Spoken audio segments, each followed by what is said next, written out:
I know why you feel as you do. Lost, confused, like your life has no meaning. Why should you expect to feel otherwise? You're confused. You look out into the world, realize there's so many different possible interpretations and meaning to things. Not only one, and then you say to yourself, well, this must mean that life is meaningless. But you confuse the fact that life is inherently empty of one singular meaning with the conclusion that that must mean that life is devoid of meaning altogether. But instead it's the fact actually that this life is completely empty of meaning, which makes it infinitely full of meaning. And the only problem is that you don't know how to create meaning. So picture this for me. Let's say I ask you to go from point A to point B. Let's say it's a few miles, it doesn't matter. And let's say I want you to get to point B in a run. Why? Because I want to see how you'll feel when you get there. I want to see if you'll get that runner's high, that reward after doing something hard. And so you start running, and right as you start running, I pull up in a white van, have a few guys I hired come out, smack you over the head, put a bag over your head, throw you in the van, and we drive off, all the way to point B. We get there, open the door, toss you out, take the bag off, you see the light of day, and I say, how do you feel? And, well, besides the blunt force trauma to the head and the shock of being kidnapped, we'll ignore that. I hope you'd be honest with me and say, well, I don't actually feel all that much different than I did back at point A. And I'll say, what? You don't feel anything? No runner's high, nothing? You're at point B right now. You should feel good. I think you get where I'm going with this.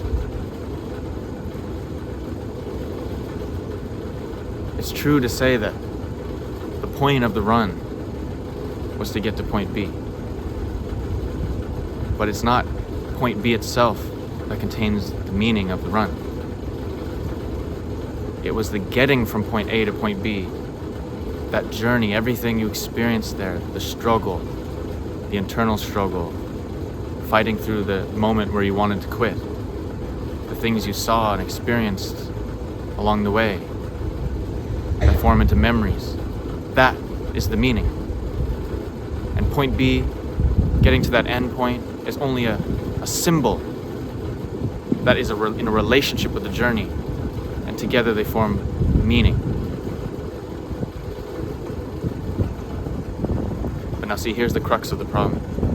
We live in a world now where point B is packaged up for us and marketed to us and sold to us at every fucking waking moment of our day, right? So in diet, all the shit food that's making us sick, fat, sugar, and salt. These are all things that our body, in a biological sense, treats as the point B. We want these things as an end goal because they're hard to get in nature. And normally in our evolution, we would have fought and worked and struggled to get those things. From hunting, from gathering, right? With drugs promise to get you to these states, and they do. They get you to certain psychological states, some of them spiritual states like psychedelics. They get you to that point B real quick, real fast, right now. But then you do these things, and afterwards are still bewildered that your life is meaningless, that you didn't get the total grand sense of meaning, that you're not able to keep that sense of meaning you experience when you're on drugs. Why? Because you just took a fucking helicopter, you took that van to point B, that's why. You didn't work for it. So drugs create no meaning for us either.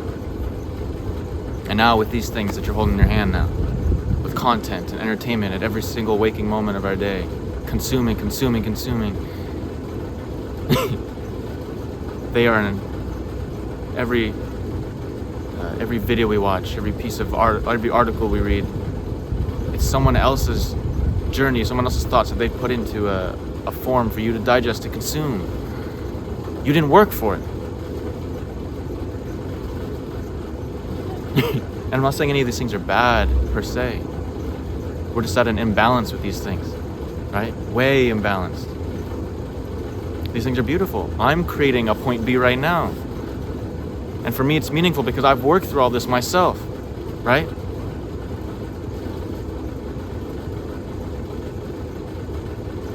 So the question then becomes, what can we do about this? I think we just need a simple heuristic to live by, right? Our world now is so much different than we evolved in. And this heuristic is to just look at life in a sort of inverted way from our ancestors, sort of, right? That it's those things that require work, effort to attain, that is the good. That's what brings meaning into our lives, right? Even at a dietary level, what is it?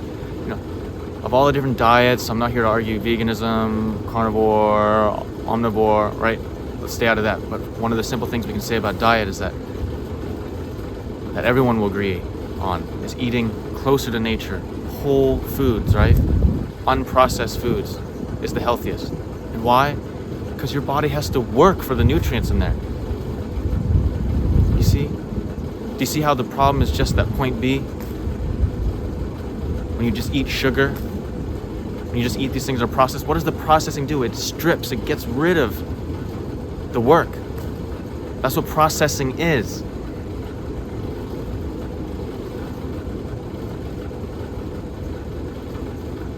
And then we become unhealthy, fat, and sick because we've stripped away that impetus for our body to actually work and strive for that point B, so to speak.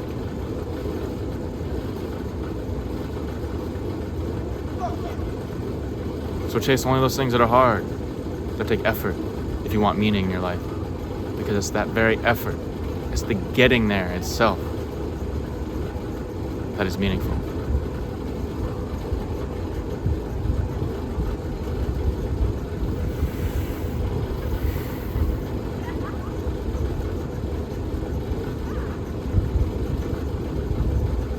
Catch you on the flip.